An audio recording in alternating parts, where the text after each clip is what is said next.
Assalamualaikum warahmatullahi wabarakatuh. Kami kelompok 9 dari mata kuliah Statistika kelas 12 3A10. Kami akan mempresentasikan tentang materi metode moving average. Untuk kelompok 9 sendiri ada saya Rahmadewi Syarinya Triana dan ada Karisa Jara. Untuk PowerPoint akan segera di-share.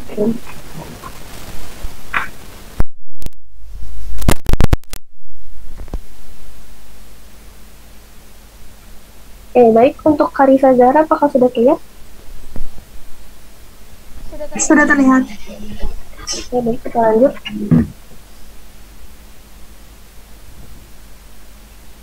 Pada pembahasan kali ini terbagi dalam 3 bab, yaitu bab 1 pendahuluan, membicarai tentang latar belakang, rumusan masalah, tinjauan teori, dan metode penelitian.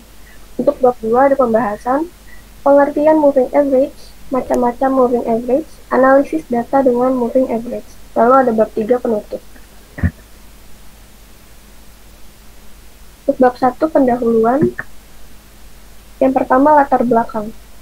Latar belakangnya adalah karena keinginan manusia untuk meningkatkan ilmu pengetahuan dan penguasaan teknik penciptaan efektivitas serta efisiensi waktu, kebutuhan akan informasi meningkat pesat.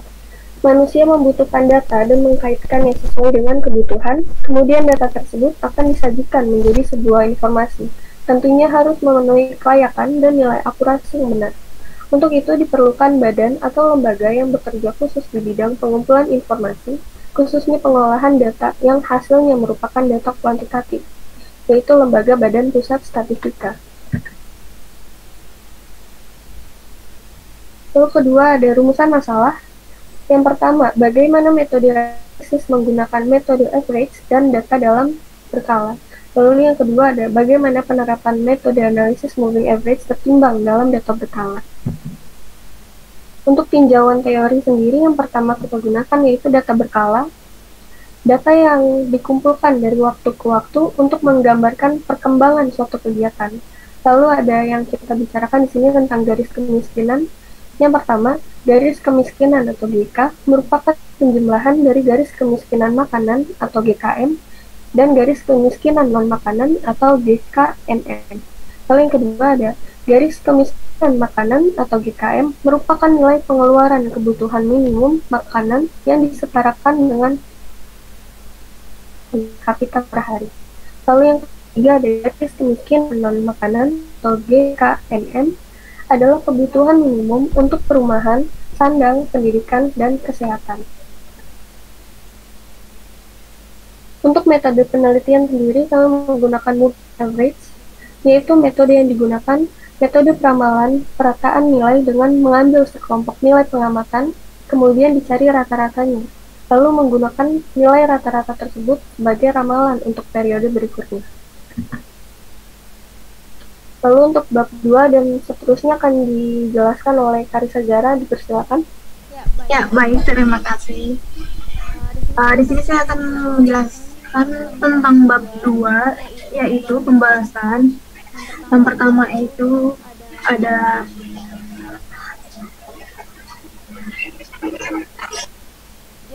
pengertian moving average. Moving average merupakan salah satu indikator tren yang cukup populer. Indikator ini memperhalus pergerakan harga dalam rentang waktu tertentu, sehingga mempermudahkan untuk mengenali tren atau arah pergerakan harga secara umum.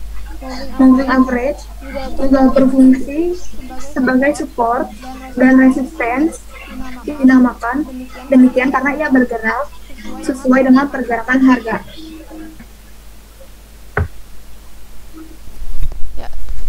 Ya, selanjutnya ada macam-macam moving average.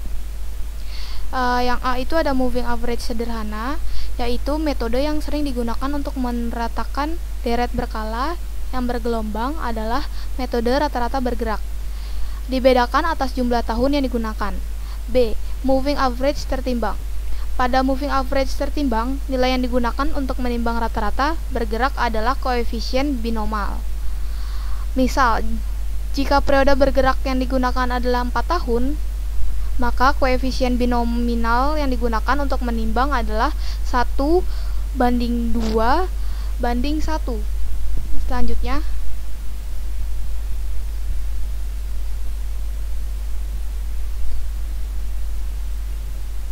ya, ada analisis data dengan menggunakan moving average. Di sini data dalam periode 15 tahun dari Badan Pusat Statistika yang kami ambil sebagai contoh sebagai berikut. Yaitu di sini ada jumlah rentang tahun dari 1996 sampai 2000 berapa ini? Ya, di sini ada jumlah penduduk miskin dalam hitungan juta. Ini untuk jumlah penduduk kota. Yang ini untuk jumlah penduduk desa. Selanjutnya di sini ada persentase penduduk miskin yang ada di kota dan di desa. Selanjutnya di sini ada garis kemiskinan berdasarkan per kapita dan per bulan. Nah, di sini ada kota juga dan ada desa juga. Ya, selanjutnya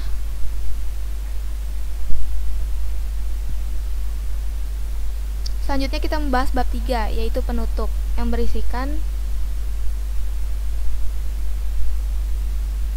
mengenai kesimpulan. Jadi kesimpulannya itu yang pertama adalah analisis data menggunakan moving average dan mengaplikasikannya dalam MS Excel adalah diperolehnya bentuk nyata yang lebih mudah dipahami, yaitu berupa diagram batang.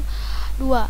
Moving average terdiri dari 2 macam, yaitu moving average sederhana dan tertimbang. Perbedaannya terletak pada penggunaan koefisien binominal oleh metode average tertimbang. Selanjutnya